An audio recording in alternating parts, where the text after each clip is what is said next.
أعوذ بالله من الشيطان الرجيم. بسم الله الرحمن الرحيم.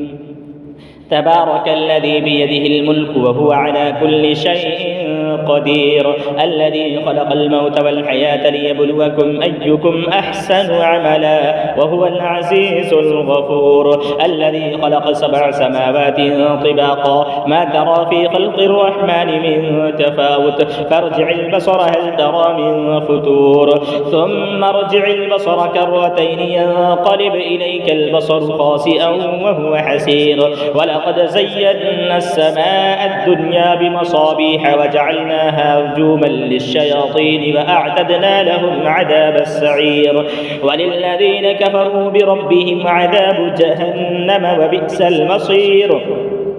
إذا ألقوا فيها سمعوا لها شهيقا وهي تفور تكاد تميز من الغيظ، كلما ألقي فيها فوج سألهم خزنتها ألم يأتكم نذير، قالوا بلى قد جاءنا نذير، فكذبنا وقلنا ما نزل الله من شيء إن أنتم إلا في ضلال كبير، وقالوا لو كنا نسمع أو نعقل ما كنا في أصحاب السعير، فاعترفوا بذنبهم فسحقا لأصحاب السعير.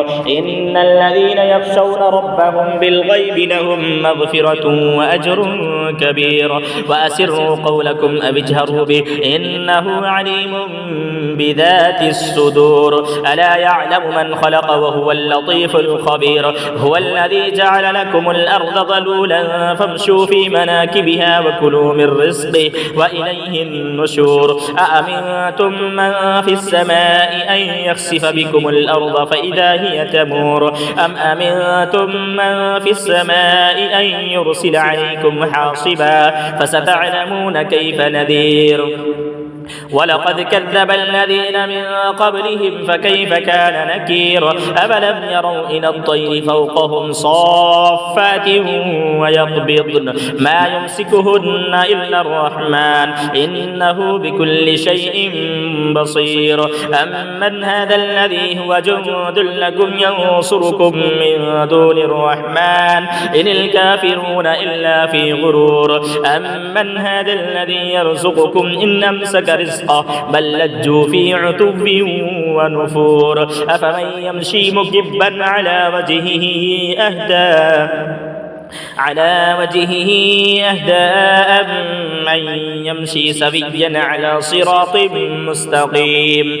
قل هو الذي أنشأكم وجعل لكم السمع والأبصار والأفئدة قليلا ما تشكرون. قل هو الذي ذرأكم في الأرض وإليه تحشرون، ويقولون متى هذا الوعد إن كنتم صادقين. قل إنما العلم عند الله وإنما أنا نذير مبين. فلما رأوه زلفة سيئت وجوه الذين كفروا وقيل هذا الذي كنتم به تدعون. قل أرأيتم إن أهلكني الله ومن معي أو رحمنا فمن يجير الكافرين من عذاب أليم. قل هو الرحمن آمنا به وعليه توكلنا فستعلمون من هو في ضلال مبين. قل أرأيتم إن أصبح ماؤكم غورا فمن يأتيكم بماء معين